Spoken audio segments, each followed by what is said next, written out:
O Apóstolo, terceira parte, capítulo 2, Roma. É mais fácil um homem morrer pelos seus princípios do que viver de acordo com eles. A este respeito, Sêneca, o grande filósofo estoico, não era melhor do que qualquer outro homem.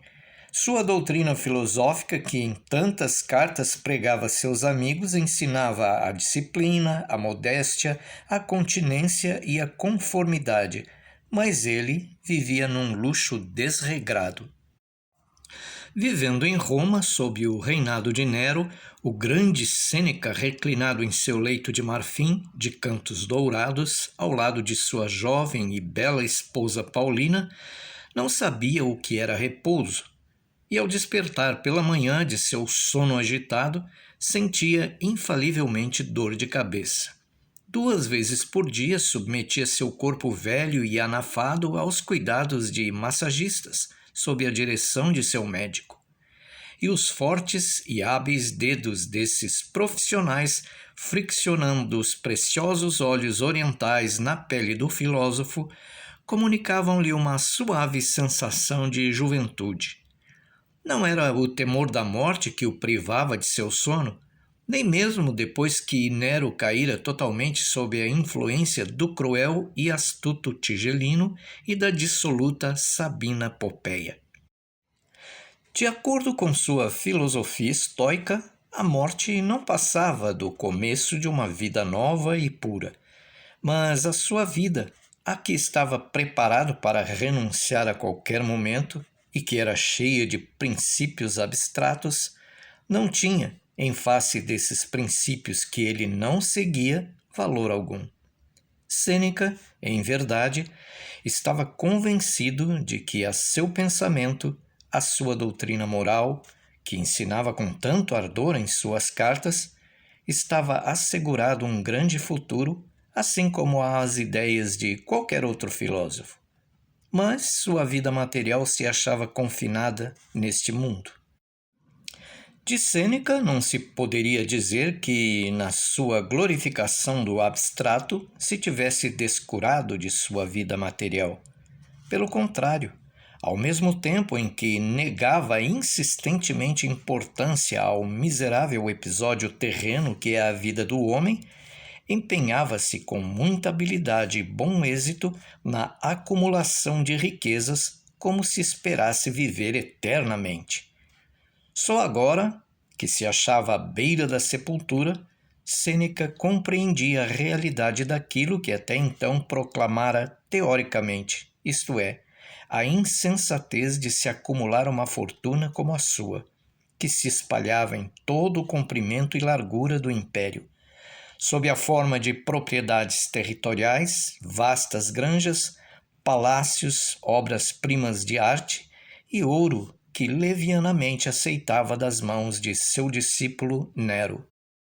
Contudo, precisava esperar até a visita do centurião que algum dia lhe transmitiria a ordem imperial de suicídio. Precisava esperar até sentir a sua existência tão insegura como as dos outros nobres e cidadãos romanos, e se compenetrar da verdade do que escrevera a um amigo. O que importa na vida não é o número de dias que se vivem, mas o seu aproveitamento em nos tornarmos senhores de nós mesmos. Apesar de dormir num leito de marfim e ouro, era escravo de um tirano que fora encarregado de educar. Que significação tinha, portanto, sua vida? A morte era a libertação de todas as espécies de escravidão. Ele não a receava. Não era essa a ideia que enxotava o sono de seus olhos. Era a incerteza da vida que trazia sua alma numa constante agitação. Os celeiros de suas propriedades estavam repletos e suas adegas cheias dos melhores vinhos. Todos os dias, os escravos lhe traziam de suas granjas nos arredores de Roma hortaliças frescas, frutas maduras, galinhas e fazões gordos, leitões e cordeiros de carne tenra, além dos peixes exóticos criados em seus viveiros particulares. Mas Sêneca só comia frutas e hortaliças. e apenas bebia água que ele próprio tirava do poço. Sêneca sabia que sua sentença estava lavrada, mas ignorava a espécie de morte que ia ter. Possivelmente o recado lhe seria transmitido por algum de seus escravos, como tantas vezes já sucedera a outros. Mas quem poderia prever a hora e o meio que o tirano ia determinar? Houve uma noite em que Sêneca tivera forte motivo para esperar essa mensagem de morte. Fora ao fim de um dia em que estivera num banquete no Palácio Real. No decurso desse banquete, oferecera a Nero todas as suas propriedades agrícolas e palácios, e na mesma ocasião lhe rogara que o livrasse da responsabilidade de cônsul e não mais lhe liberalizasse presentes que despertavam uma geral inveja, e consentisse que se retirasse para o campo a fim de dedicar seus últimos dias à contemplação e aos estudos. Nero aproveitara aquele ensejo para uma representação teatral. Seu rosto redondo ficara rubro, os olhos azuis claros se marejaram de lágrimas, o pescoço cheio fremira e o peito arquejara, exprimindo emoção. «Ó Sêneca», dissera o imperador em voz mansa e arrastada, «foste tu que guiaste meus passos infantis nos caminhos da lei moral e da sabedoria, e que na idade adulta me ensinaste o governo de Roma. Em vista disso, que não iriam dizer se te vissem afastar-te de mim? Não veriam nisso mais uma das minhas crueldades? Tens a coragem de prejudicar a reputação de teu amigo?» Dito isso, César abraçou e beijou o filósofo, prometendo-lhe muitas outras propriedades. Mas Sêneca notara nos lábios de Tigelino o conhecido sorriso irônico de quem já previa o que ia acontecer, e o cínico sorriso característico das feições de Petrônio. Popeia soltou uma gargalhada que em vão tentou reprimir. É que todos já sabiam que a sorte fora lançada, e nos mesmos olhos mortiços de Nero, Sêneca entreviu um leve brilho cuja significação compreendia. O imperador sorrira e falara daquele modo, com voz entrecortada pela afeição, e suas papadas tremeram do mesmo modo quando se despedira para sempre de sua mãe em Baia.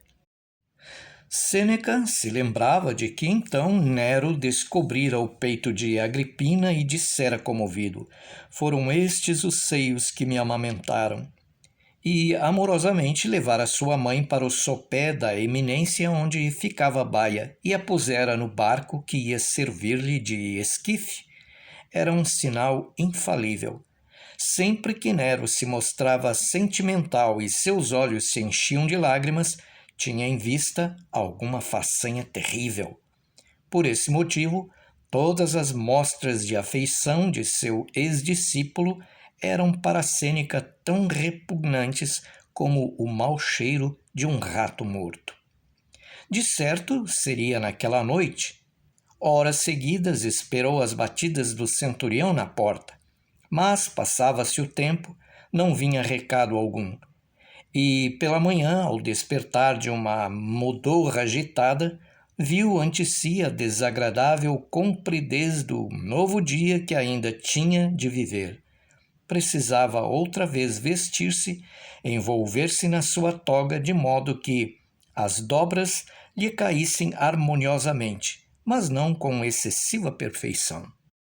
Devia dar-se com ela o mesmo que com as frases que proferia na presença de Nero, argutas, mas não muito, que fossem uma digna réplica das palavras de seu senhor, mas que não dessem a impressão de quererem rivalizar com elas. Em tudo, no seu modo de viver, nas reuniões de sua casa, no bom gosto de seus banquetes, sempre deveria conservar-se num plano inferior ao do imperial comediante. Agora precisava ir ao palácio, fazer parte do grupo de cortesões aduladores de que Nero se cercava, emulando todos eles em aviltantes elogios das poesias de César e da sua perfeição no canto e na lira.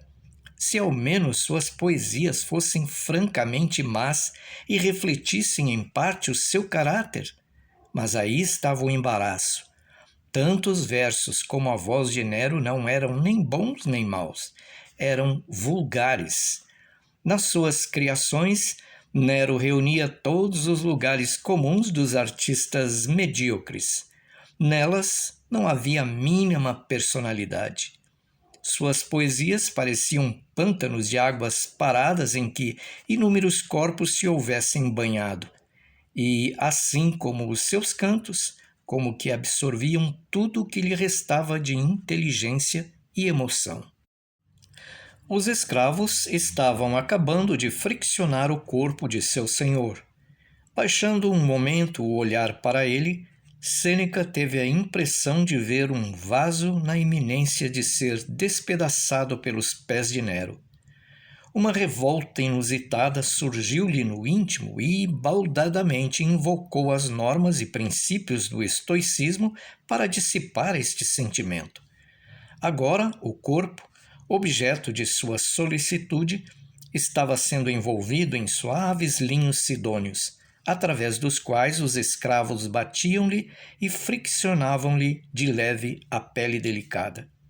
Depois deles entraram escravas moças que o ungiram com um óleo perfumado.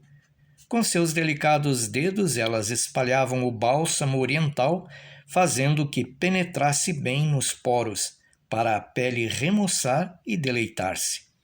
Era nesses momentos que Sêneca ditava ao escravo secretário suas cartas morais aos amigos.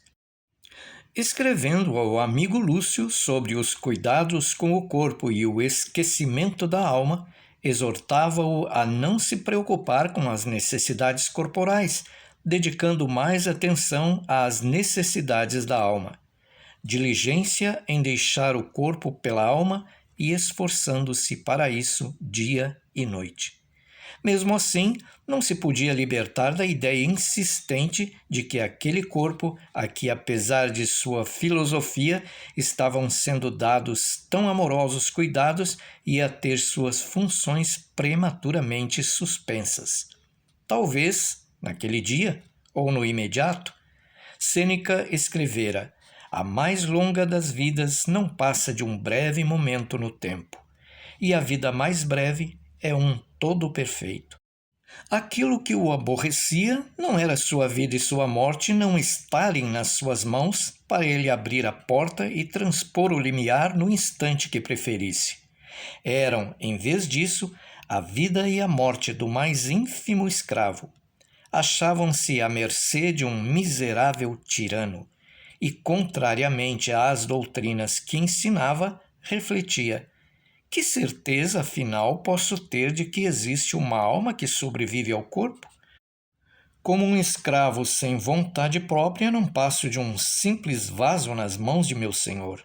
Só os homens livres são dotados dos privilégios que reconhecemos à inteligência.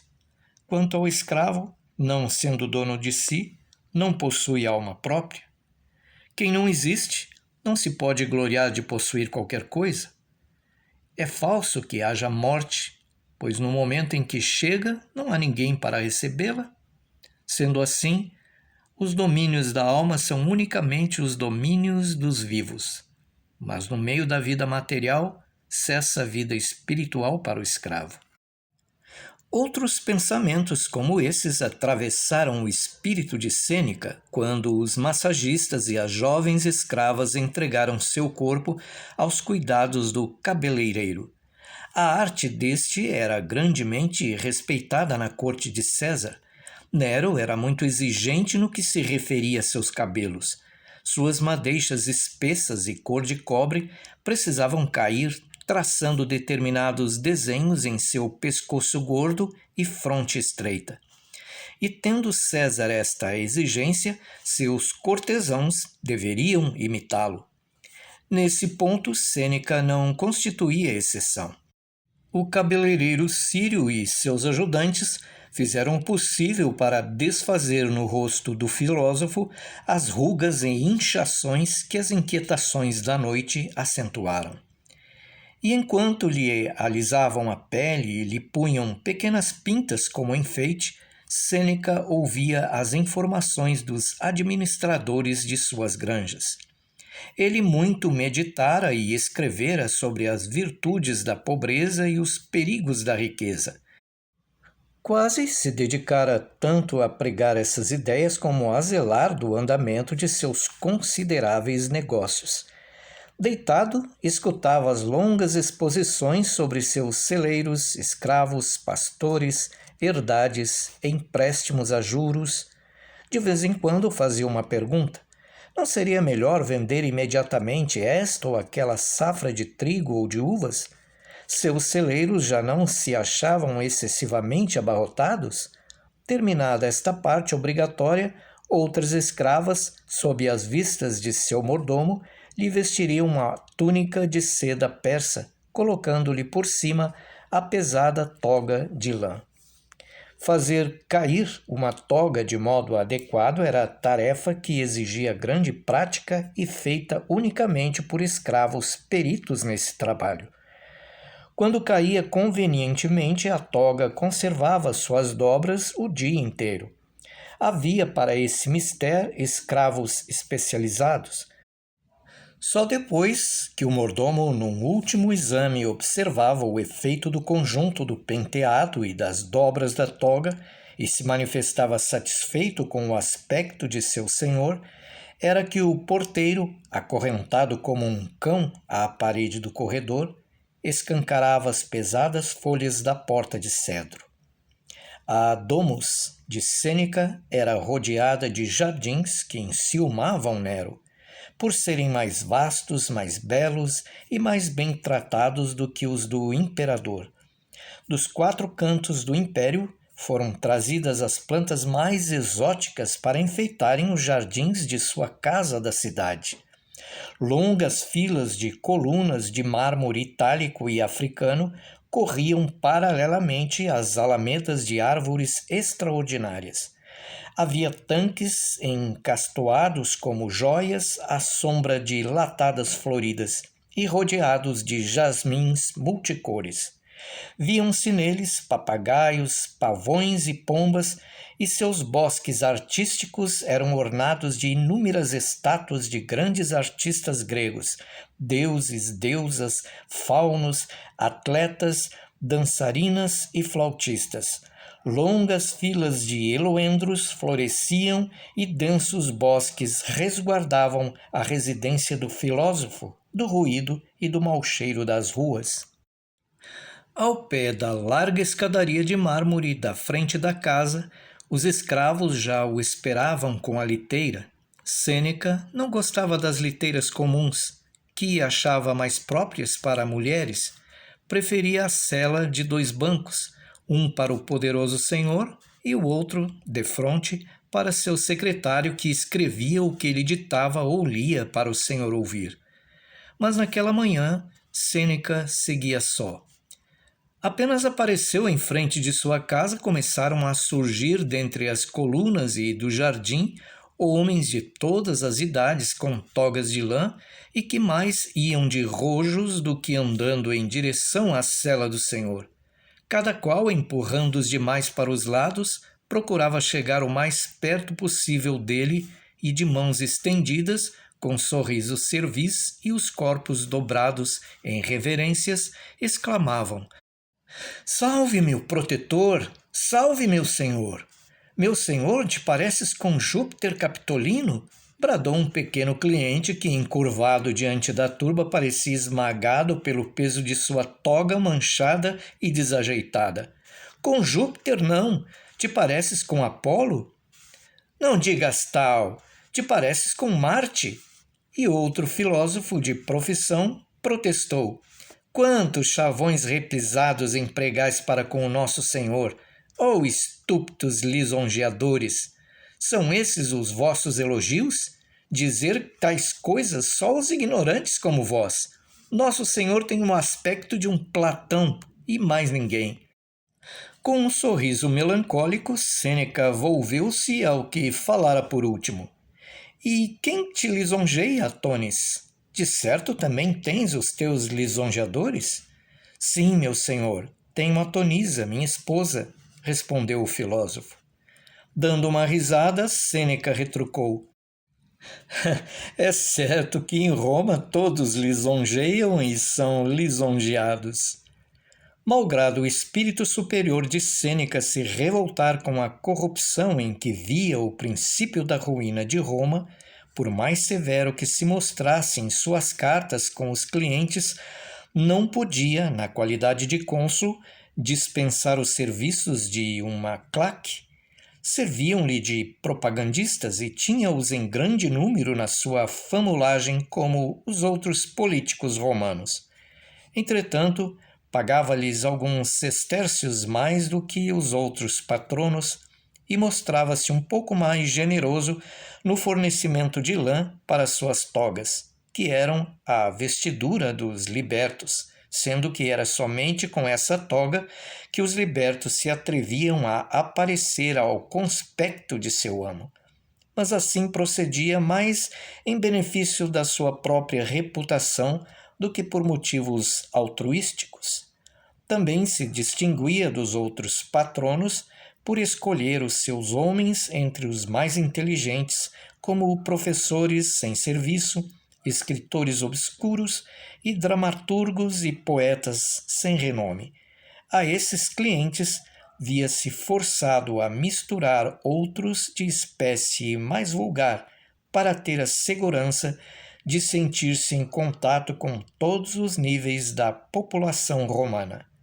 Sua atitude, todavia, para com eles, não era destituída de compaixão, especialmente no tocante aos filósofos, pois Sêneca não se considerava outra coisa a não ser um cliente filósofo do imperador.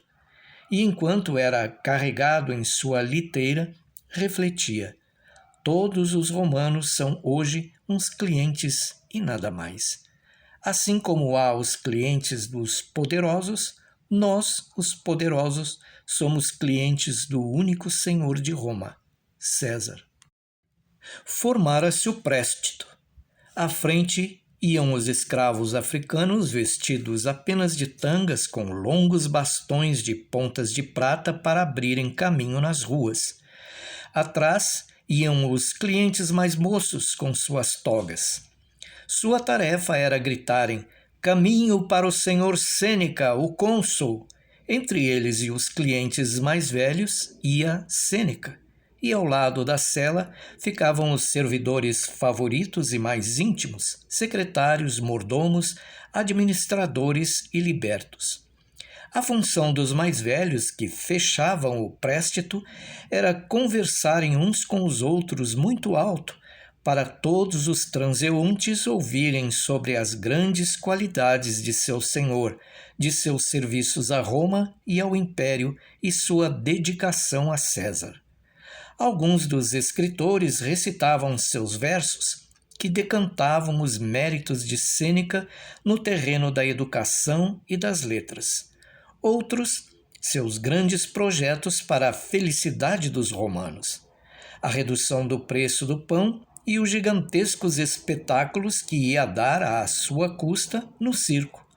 O préstito, na sua totalidade, era escoltado por uma dupla fila de escravos armados de piques e de chicotes de correias para manterem os plebeus a uma distância respeitosa.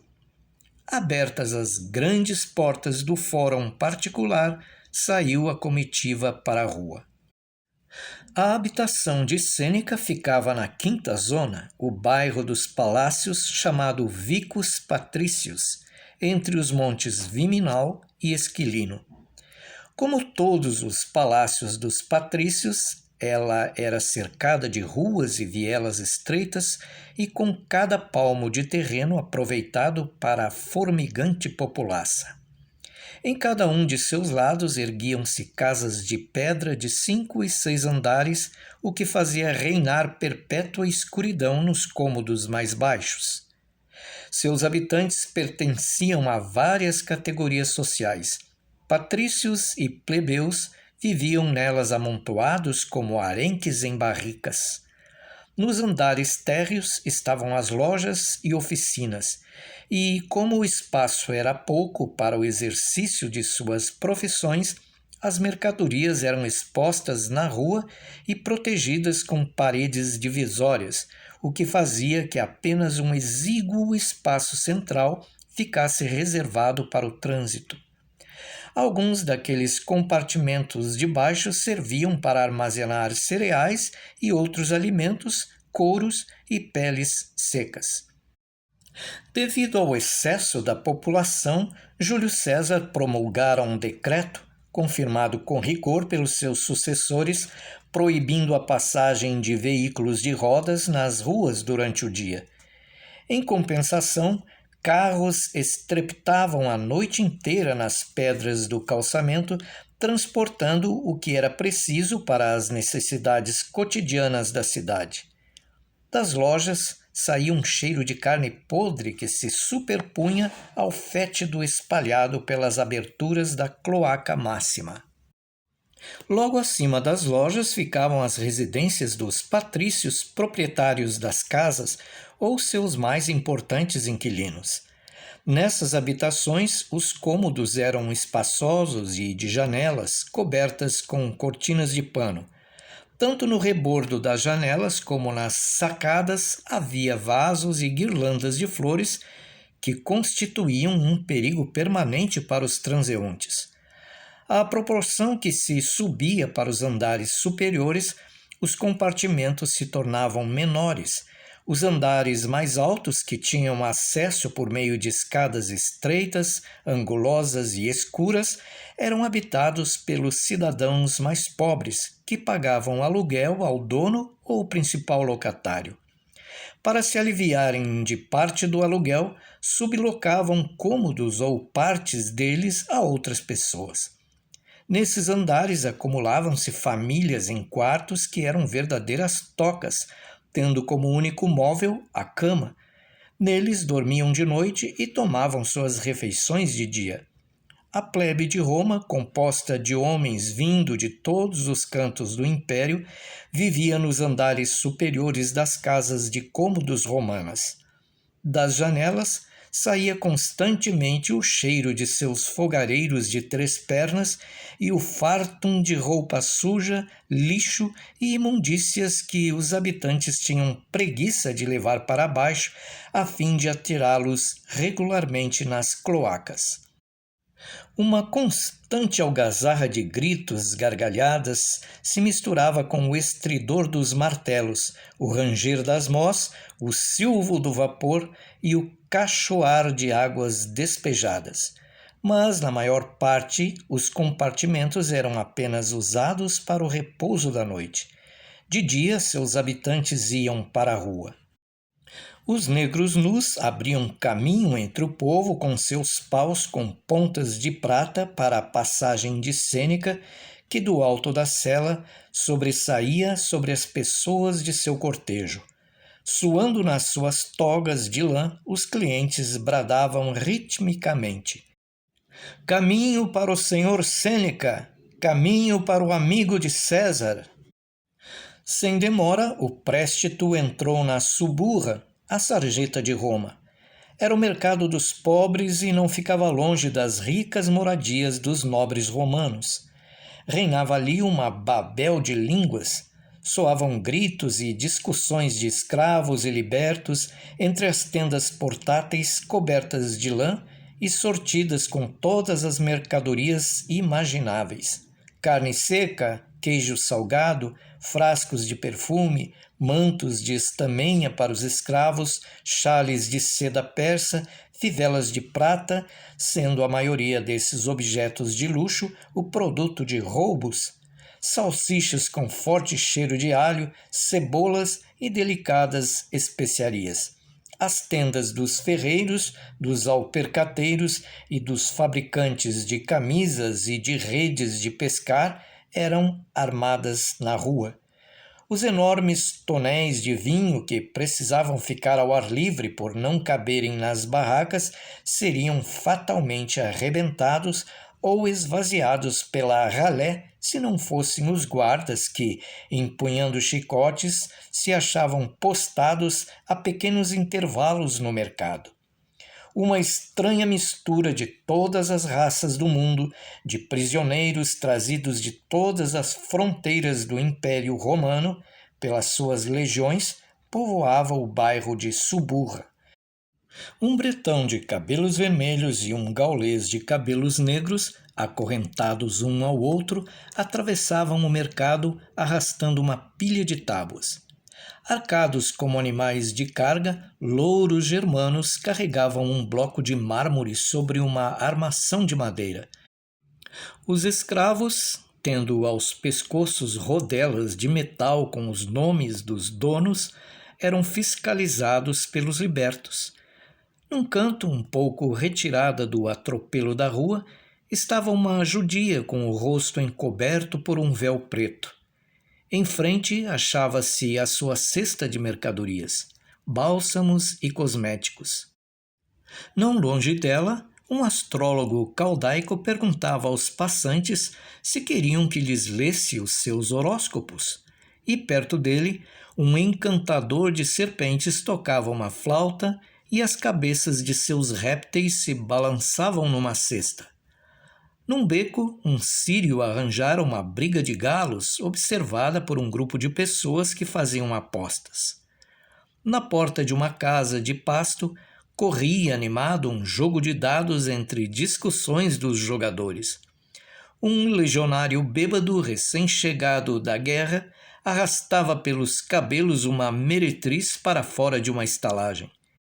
E, dominando da altura esse mar de labuta, suor, ebrieze e imundície, passava a cela do poderoso Sêneca. Em dado momento, o cortejo saiu do esterquilínio da Suburra, chegando à opulenta e fulgurante Via Sacra. Nesse lugar, a poucos passos da Suburra, as mais ricas lojas de Roma ostentavam as suas mercadorias destinadas à aristocracia. Gigantescas pérolas do tamanho de avelãs, brilhantes, opalescentes e translúcidas como a pele de Popeia. Preciosas pedrarias a cintilarem com todas as cores do arco-íris. Vasos de marfim habilmente trabalhados e cobertos de bronze coríntio, camisas e túnicas de linho sidônio e seda persa, e cálices de raro e precioso vidro fenício. Na Via Sacra existiam também mercados para a venda de belas escravas, jovens atletas e flautistas egípcios de corpo esbelto. Não menos caro do que esses escravos eram as aves trazidas da África, entre as quais papagaios que ensinaram a recitar versos inteiros de Virgílio. Os compradores ali eram muito diferentes. Os nobres de Roma, principalmente a sua juventude dourada, passeavam pela Via Sacra sempre acompanhados de seu cortejo de libertos e de escravos. Compravam-se ali frutas raras e exóticas, coroas de flores, vinho e mel para os banquetes noturnos. Ali se viam menos mulheres do que nos bairros pobres. Eram os homens que faziam a maior parte das compras para as suas casas. E caso se deparasse uma mulher, era alguma matrona carregada em liteira, com o rosto e os lábios pintados, os cabelos muito erguidos, os dedos e o toucado ornados de joias e o vestido encharcado de perfume. Também tinha um séquito de escravas conduzindo seus animais prediletos, papagaios e macacos enfeitados e feras domesticadas. Como poderia Sêneca deixar de notar o contraste do Pantanal humano da Suburra lado a lado com o desmedido luxo da Via Sacra? o abismo da escravidão quase em contato com o infinito da opulência amante de prazeres. Mas aquela situação material não simbolizava a situação espiritual de Roma? Havia nela um governo cujo verdadeiro sistema legal se baseava num supremo conceito da justiça, um governo que dera a Pax Romana ao mundo. E como chefe, esse governo tinha um César, cujo divertimento noturno era a volúpia e a crueldade de assaltar os seus súditos. A imagem de Roma era um César tirano que tinha como principal ministro um ladrão, como esposa uma rameira e como amigo mais íntimo o árbitro da elegância, um pornógrafo. E a quem competia a culpa? Era impossível que o filósofo negasse a sua participação na degradação moral de Roma. Uma vez que adotava tão excelsos princípios, por que não os punha em prática, tornando a sua vida um exemplo? Talvez que a sua filosofia não passasse de uma espécie de divertimento intelectual que não acarretava deveres nem obrigações? Mas se isto se dava com ele individualmente, também não sucederia com o povo que adotava uma tal filosofia? A justiça e a lei, que eram os fundamentos do governo, não bastavam para alicerçar um sistema moral. O governo era, no fim das contas, um concurso de esforços humanos, nada mais. E o César Nero se tornara esse governo. A justiça pregada pelos sistemas morais era também impotente para fazer o homem trilhar um caminho da vida moral. Fossem quais fossem as convicções morais derivantes de um sistema filosófico, elas não tinham o poder de se imporem e se transformarem em atos. Faltava-lhes o prestígio de uma autoridade suprema. Minha vida é um exemplo disso, reconheceu Sêneca consigo mesmo. Meu sistema moral não criou obrigações para o meu procedimento pessoal. Se a retidão for o fator dominante na vida humana, ela deverá ter por base as normas impostas por uma divindade. Os deuses de Roma têm tudo, podem proporcionar tudo à humanidade, menos um exemplo de retidão. Se a tivessem de impor aos homens, deveriam ser os primeiros a praticá-la. Mas com os deuses de Roma não sucedia isso. E quem poderia dar a Roma um tal Deus? Foi absorto nessas meditações que o poderoso Sêneca transpôs, carregado na sua liteira, o largo portão do pretório entre as filas dos guardas germanos. Numa tabuleta pendente da parede, em que se achavam mencionados os processos daquele dia, Sêneca encontrou, entre outros, o de um certo Paulo, também conhecido como Saulo, natural de Tarso, cidadão romano que apelou para César por ser acusado de transgressão da lei de sua religião, que é a religião dos judeus de Jerusalém e que se encontra sob a proteção de Roma. Sempre que os cristãos romanos apelavam para César, seus casos se tornavam casos de honra e os imperadores os tomavam muito a sério. Os Césares Augusto, Tibério e Cláudio dedicaram muito tempo a esses processos, comparecendo pessoalmente aos julgamentos e muitas vezes interrogando o indivíduo que apelava para eles. Mas Nero não era como seus antecessores, não se sujeitava à amassada desses julgamentos de honra. Coisas mais importantes lhe absorviam a atenção.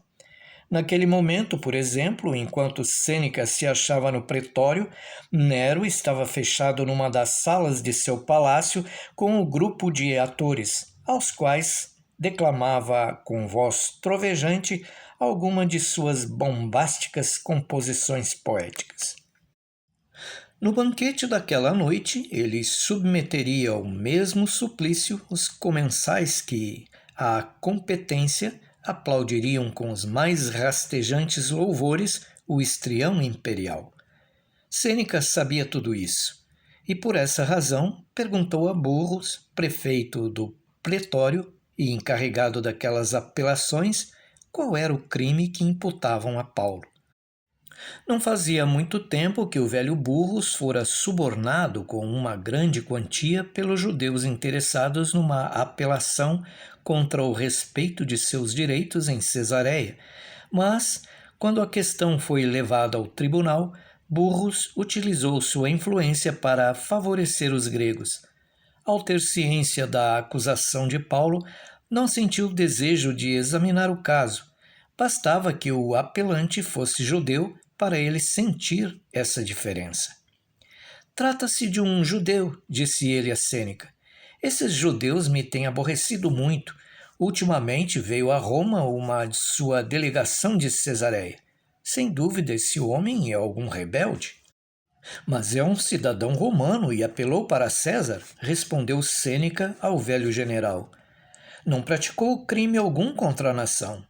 Festo deu boas informações em uma carta e declarou que o rei Agripa, também judeu, examinou o caso e achou que o homem era inocente. Se não houvesse apelado para César, já o teriam posto em liberdade. Na sua qualidade de cidadão romano, tem o direito de ser julgado perante César e deve ser tratado com toda a consideração. Então esse homem vai ser julgado por César? É verdade, Burrus, mas bem sabes que, até ser levado à presença de Nero, poderá apodrecer vivo na prisão. César tem outras coisas a que dedicar-se.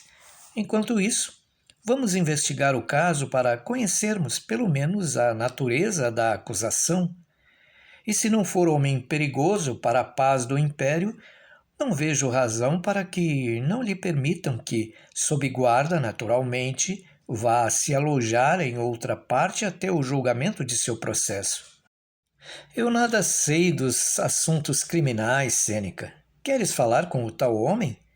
Interesso-me por ele porque é um cidadão romano, respondeu o filósofo. Traze-o para eu interrogá-lo. Paulo perante Sêneca. Acorrentado a um legionário, Paulo foi levado à presença de Sêneca, que, depois de ir ocupar o seu lugar de juiz, o interrogou brevemente sobre a natureza do crime que motivara sua prisão. Foi devido a pregar a esperança de Israel que me puseram esses grilhões, respondeu Paulo. Pregar a esperança de Israel? Repetiu o cônsul, franzindo a testa.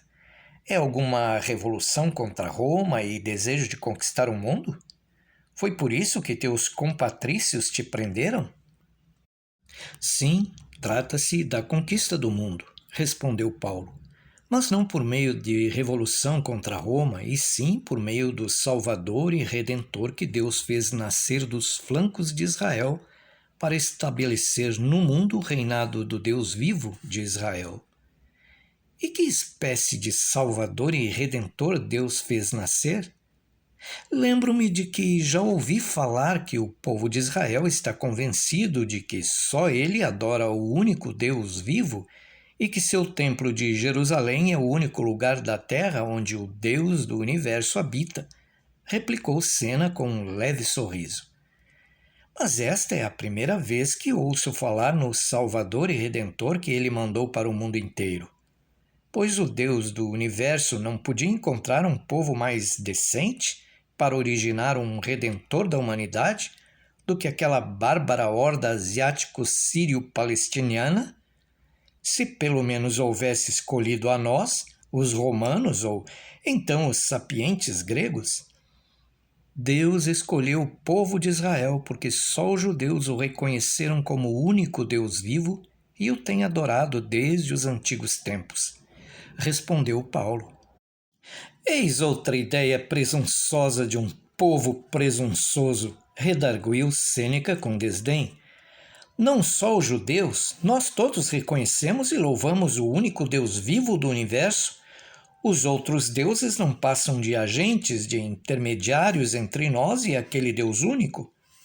Paulo admirou-se não tanto dessa ideia de Sêneca como da energia com que a exprimiu.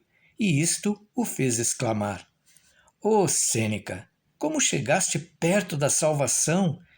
Mas o intermediário entre nós e o Deus vivo não é nenhum Deus dos pagãos, e sim apenas o eleito, o Messias, o homem-deus e o Deus-homem, Yeshua, o Nazareno, que Deus enviou à terra com a aparência de um homem.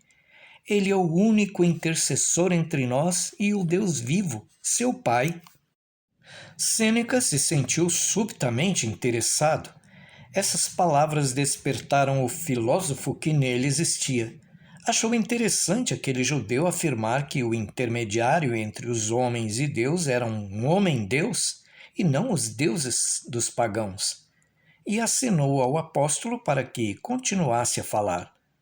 Paulo conhecia perfeitamente a fama do homem a cuja presença fora levado, e de novo surgiu seu antigo desejo de conquistar para a fé os eminentes representantes da filosofia grega.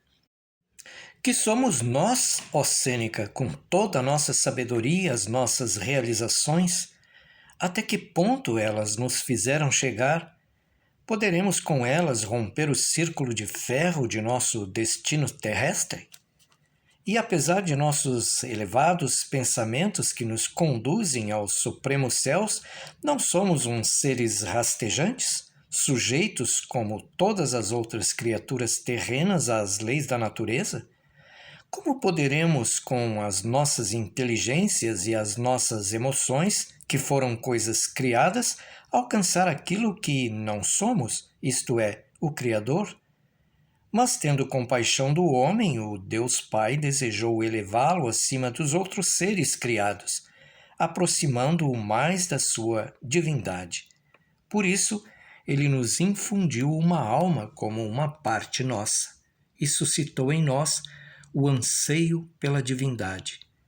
Mas a alma nos pode dar unicamente este anseio, esta sede de divindade que tu mesmo, ó Sêneca, sentes. Mas quanto à bebida, quanto à divindade, ela não nos pode dar. Por isso, Deus tomou uma parte de si mesmo, da sua divindade, e encerrou-a no corpo de um homem, e mandou esse homem à terra para, na sua natureza humana, sofrer como sofremos, para com seu sangue, suas lágrimas, suas tristezas e sofrimentos, se poder unir a nós, purificando-nos de nossa natureza terrestre e animal, e elevando-nos ao seu nível. Uma parte de Deus está encerrada no Messias, e nós temos uma parte nossa dentro do Messias. O Messias participa dessas duas naturezas. Os que acreditamos nele reunimos-nos por seu intermédio à divindade. O Messias é o único vínculo entre o homem e Deus, e os outros deuses nada são. Sêneca o ouvia atentamente. Pouco o interessavam as inúmeras religiões que do Oriente vinham para Roma, ainda que se tratasse da Ísis egípcia ou do Adonis fenício. Para ele, tudo isso eram coisas como a astrologia dos caldeus, o dom de encantar serpentes, a adivinhação, a magia e as restantes superstições asiáticas que corriam do rio Oronte para o rio Tibre. A seu ver, o entusiasmo das matronas romanas pelos deuses estrangeiros não passava de mais um sintoma da geral degeneração romana. Mas o que então ouvia da boca daquele apóstolo parecia-lhe coisa diversa de todo aquele misticismo oriental. Em suas ideias pareciam existir os elementos de uma límpida concepção filosófica. Ele não podia deixar de sentir o grande atrativo de uma religião que admitia um ente intermediário participante das duas naturezas, a humana e a divina. Sêneca era muito arrojado e coerente em ideias, mas possivelmente só em ideias. Não o atemorizava a verdade, quaisquer que fossem a sua fonte e as suas consequências filosóficas. Entretanto, como romano, não podia compreender o motivo de Deus ter escolhido para a moradia de seu espírito o mais ínfimo dos homens, que pertencia ao mais ínfimo dos povos, que era o dos judeus. Nem mesmo acharia razoável se esse homem fosse o rei dos judeus, um Herodes educado na corte romana do César Augusto, e em vez disso, tratava-se de um homem que tivera a morte de um escravo, e dirigindo-se a Paulo, compreendo o que dizes. Amando o homem, sua criatura, o Deus do universo quis vê-lo alegre, feliz e, acima de tudo, livre em si próprio. Mas por que esse Deus encarnou a sua divindade no homem que padeceu e foi morto? Por que não escolheu algum dos grandes da terra, e sim um dos homens mais ínfimos do povo de Israel? Ô Sêneca, protestou Paulo, quem são os grandes da terra? Com que medida medes a sua grandeza? É com a medida dos homens ou com a medida de Deus? Os grandes da terra são os homens que rebaixam a espécie humana, aviltando o poder que Deus colocou nas suas mãos? Ou são aqueles que, com seus atos heróicos, praticados com o seu sangue, em vez de aviltarem, elevam a humanidade? Não só em sua natureza celeste, Yeshua, o Nazareno, é divino, também o é na sua natureza humana. O Messias podia afastar o cálice da amargura que era apresentado a seus lábios. Foi em benefício de nós todos e de todos que virão depois de nós que ele sofreu essa morte de escravo que encaras com tanto desdém. Desceu ao mais baixo círculo do inferno para fazer ressurgir todos os que nele haviam caído. Não é só pela sua vestidura celeste que o Messias é nossa luz, também o é pela terrena, servindo-nos de exemplo para que todos carreguemos a nossa cruz com amor, humildade e gratidão a nosso Pai Celeste. Mas o grande filósofo ainda não conseguia compreender. Para ele, assim como para os sábios gregos, a divindade era o caminho no meio do caos, o fio condutor na escuridão de um labirinto. Se o homem o perdesse, recairia na sua confusão primitiva. Na percepção intelectual estava a perfeição do homem, quer o conduzisse às coisas terrestres, quer às não terrestres. Mas o apóstolo falava em uma coisa mais alta do que a inteligência, coisa que transpunha os limites da inteligência a se identificar com outra categoria que alegava ser superior à inteligência. E era o que Sêneca receava. Acharia admissível que o divino se unisse com a perfeição e a harmonia intelectuais de um Sócrates, mas aterrorizava-o a ideia de a divindade identificar-se não com a perfeição da inteligência, mas com a bondade perfeita.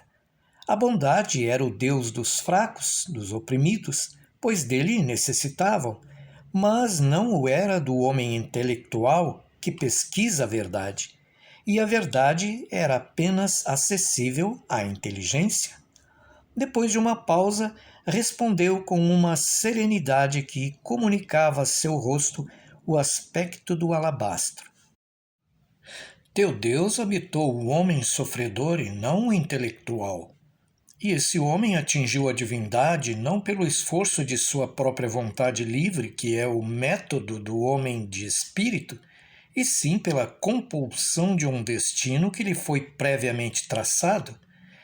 E sendo um Deus sofredor, ele é o Deus dos que sofrem, um Deus para os escravos que nele encontrarão consolação e conforto para auxiliá-los a suportar o seu destino e prestar obediência a seus senhores.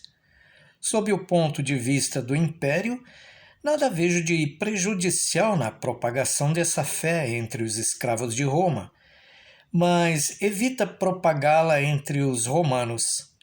Podes retirar-te. Depois de assim falar, Sêneca levantou-se para subir na cela que o esperava à porta, e mandou que os carregadores andassem depressa, pois aquele preso judeu o havia feito sair de seus hábitos, dedicara-lhe mais tempo do que pretendia.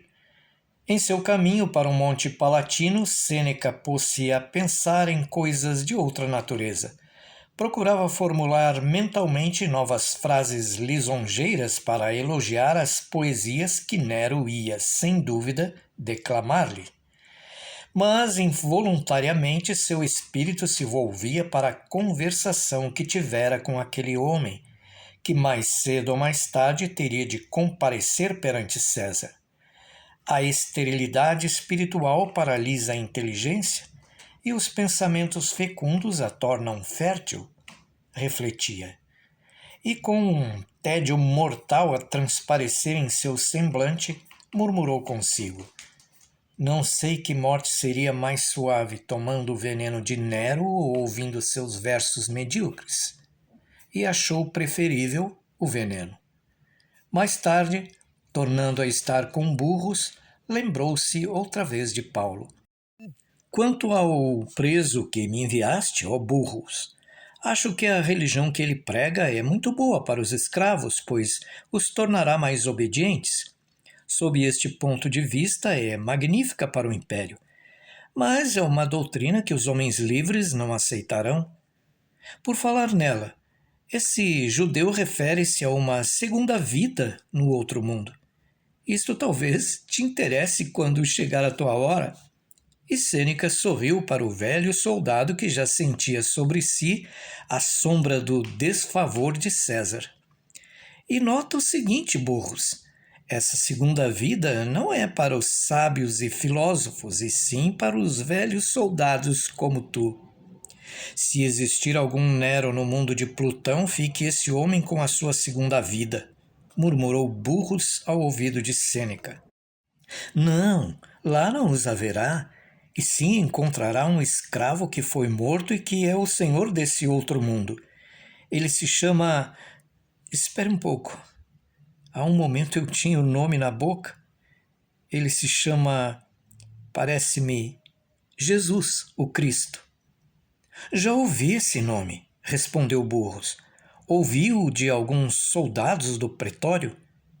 Segundo parece, esse judeu não tem estado ocioso e mesmo preso vai propagando a sua fé, comentou Sêneca. Quem sabe se me enganei? Talvez seja perigoso à nação.